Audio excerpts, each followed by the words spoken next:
Le creux des mots. En fait, un jeu de mots entre les mots creux et le creux lui-même, comme le creux de la vague. Quelque part, je ne sais pas exactement ce qui est un creux de la vague, mais en tout cas, peut-être il y a euh, un bas et un haut entre une base et un sommet. Supposons que la vague, quand on est creux de la vague, c'est quelque part, comme on dit, on est, on est dans un temps peut-être suspendu entre deux vagues, entre un moment, un temps qui obligatoirement va connaître un basculement, mais qui, en attendant que ce basculement se produise, peut sembler euh, très long, très... Donc, je ne sais pas exactement si je veux me retrouver dans cette histoire. En tout cas, c'est pour parler de ces mots qui qui me posent problème parce que je suis obligé de m'appuyer sur eux, et pour décrire quelque chose qui, est- qui va obligatoirement naître de ces mêmes mots. Les mots donnent naissance à quelque chose et en même temps, ils lui donnent forme, en même temps, euh, ils lui donnent une forme et pas une autre. Et donc cela est quelque part euh, le... Alors que mon sentiment et que ce dont je voudrais parler, c'est quelque chose qui peut supporter plusieurs formes. Mais je n'ai pas les moyens pour décrire toutes ces formes, je n'ai pas les mots pour cela, donc je prends les mots qui viennent, les mots tels que spontanément ils s'imposent à ma langue et spontanément tels quels je les débite. Donc ce rapport problématique, ce rapport quelque part, ce rapport insatisfait, mais un rapport que je suis obligé de mener, de conclure, de mener jusqu'à son terme, puisque je m'y suis engagé, puisque les mots sont une réalité indépassable. Par les mots, je peux essayer, je peux tenter de me définir. Par les mots, je peux tenter de m'adresser à un autre que je sais bien hypothétique, mais même l'hypothèse de l'autre, cela reste quelque chose que, même par hypothèse, je vais tenter cette adresse-là. Et donc, il est, les, euh, les mots tels qu'utilisés, communément, tels qu'utilisés de façon moins commune, mais toujours les mêmes mots. Ainsi, il est question d'hériter, de s'approprier un mot pour parler de soi, comme si il y avait obligatoirement une communalité, comme si il y avait obligatoirement une identité commune à tous, du point de vue de ce que nous ressentons, du point de vue de ce que je peux être amené à ressentir. Si je parle de désespoir, cela est quelque part le désespoir est ce qui n'est pas du domaine de l'espoir, c'est juste désespoir. Si je décompose, je trouve encore dans le mot désespoir, il y a le mot espoir et quelque part de cette conformité linguistique, je ne peux point m'extraire. Donc, il y a des mots que j'ai utilisés à bon, à mauvais escient, peu importe, de façon approximative, souvent de façon approximative. Il y a des mots que j'ai utilisés dans des contextes très différents, toujours les mêmes mots pour dire que je suis devant quelque chose qui me pose problème, quelque chose qui m'interpelle, quelque chose qui m'oblige à me positionner. Mais si j'utilise le mot désespoir pour parler d'un sentiment d'impuissance, il n'est nullement le mot magique, un mot quelque part fourre-tout, un mot dans lequel ce n'est pas possible que je puisse parler d'une base commune avec un autre qui utiliserait le même mot. Donc, quelque part, mon horizon est par hypothèse un horizon limité, un horizon quelque part, il faut que je trouve le mot, un horizon pas décevant, mais un horizon qui un horizon incomplet, un horizon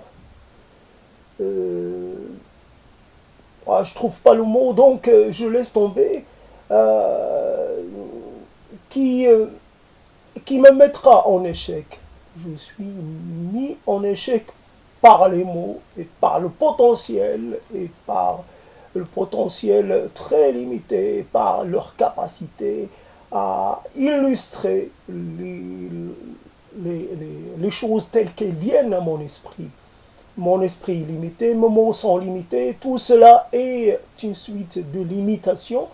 Et donc, comment, en fait, malgré cela, essayer de développer, essayer d'articuler quelque chose de particulier, qui soit un peu à soi, parce que le complètement à soi n'existe pas, donc quelque chose dans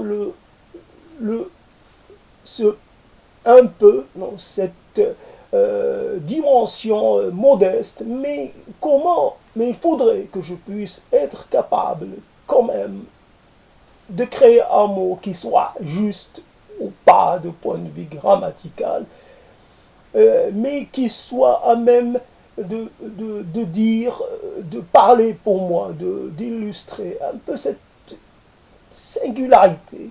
Il y a une singularité, ce mot-là, et il est encore un mot peut-être utilisé à mauvais escient, mais la singularité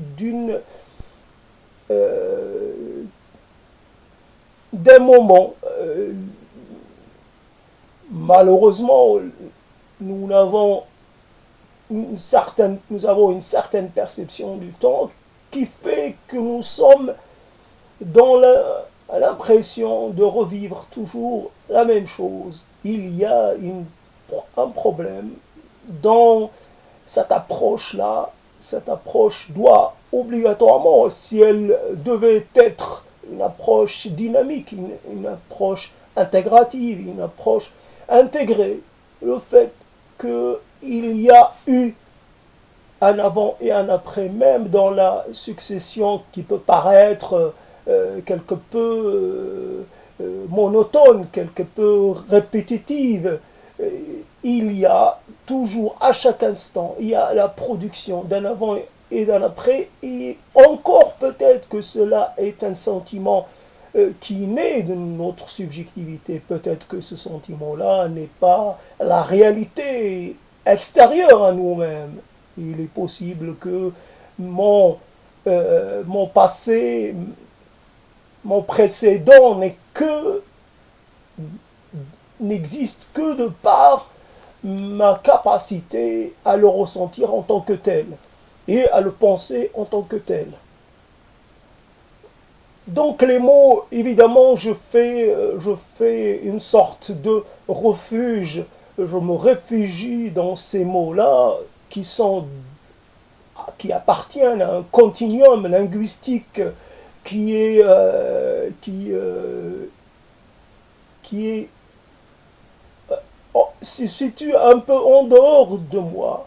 Je ne peux pas appartenir à ces mots-là parce qu'il y a en eux une certaine négation de ce que je peux être. Et donc, dans ce rapport conflictuel, dans ce rapport d'une certaine méfiance vis-à-vis des mots, les mots qui me déterminent en tant qu'autre. C'est ces mots-là que je suis obligé d'utiliser, de partager avec un autre, qui est cet autre qui dit que je ne suis pas. Et voilà, donc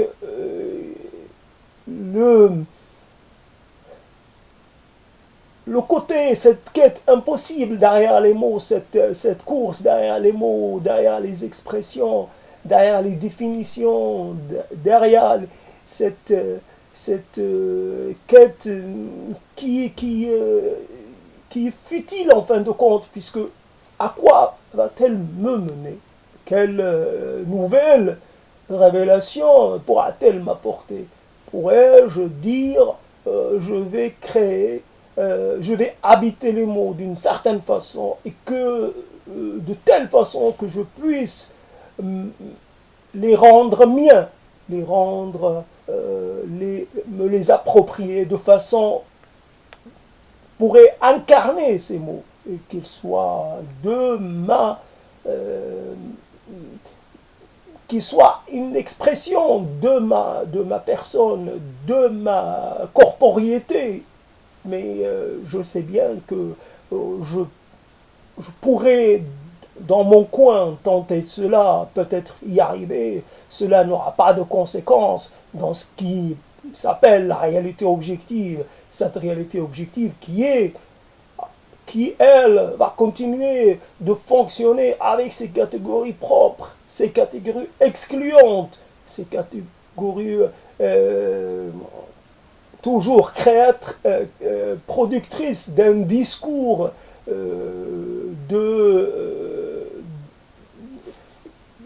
d'exiliation. Je t'exile de cette langue, de ces mots que toi, tu voudrais faire tien.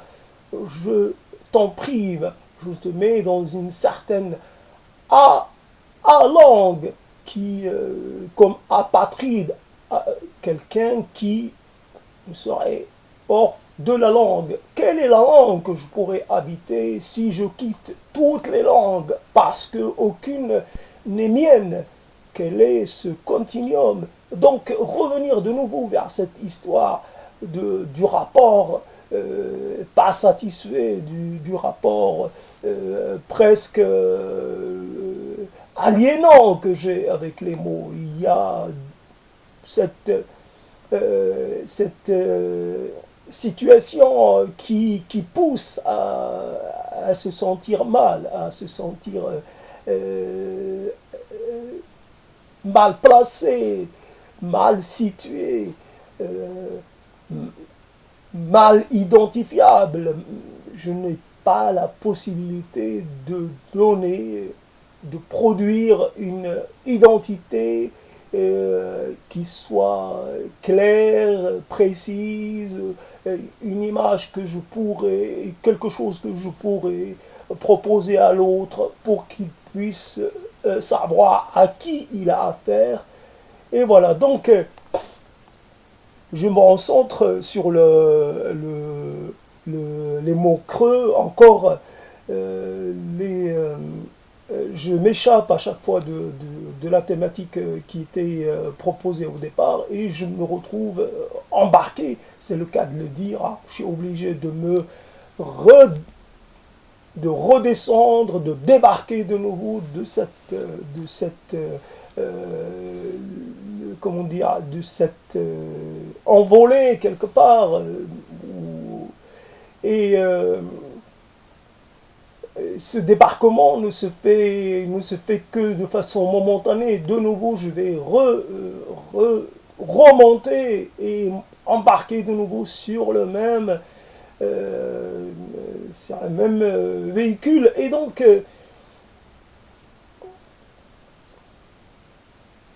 à quoi sert de constater quelque part derrière le constat, il y a, il y a quelquefois une envie de, de passer à l'acte, d'être quelque part producteur d'une d'une réaction, quelque part d'une concrétude, et quelque chose qui puisse être perceptible, qui puisse... donc les mots ne peuvent pas donner cette identité. Ils restent quelque part propres, ils restent des outils, certains quelquefois bien utiles, mais à d'autres moments des outils bien mal adaptés à la tâche que je voudrais leur assigner. Donc, d'où quelque part, à un moment donné, j'ai parlé d'assignation, réassignation, désassignation, et toutes ces choses-là. Et la sortie des mots, qu'ils soient creux ou pas creux, creux parce que ils sonnent comme creux, ils sonnent comme vide. C'est le vide des mots. C'est les mots qui n'ont pas de contenu, qui n'ont pas de corporeité, qui n'ont pas de matérialité. C'est des mots qui existent pour eux-mêmes dans un monde qui serait hors de soi et quelque part, voilà.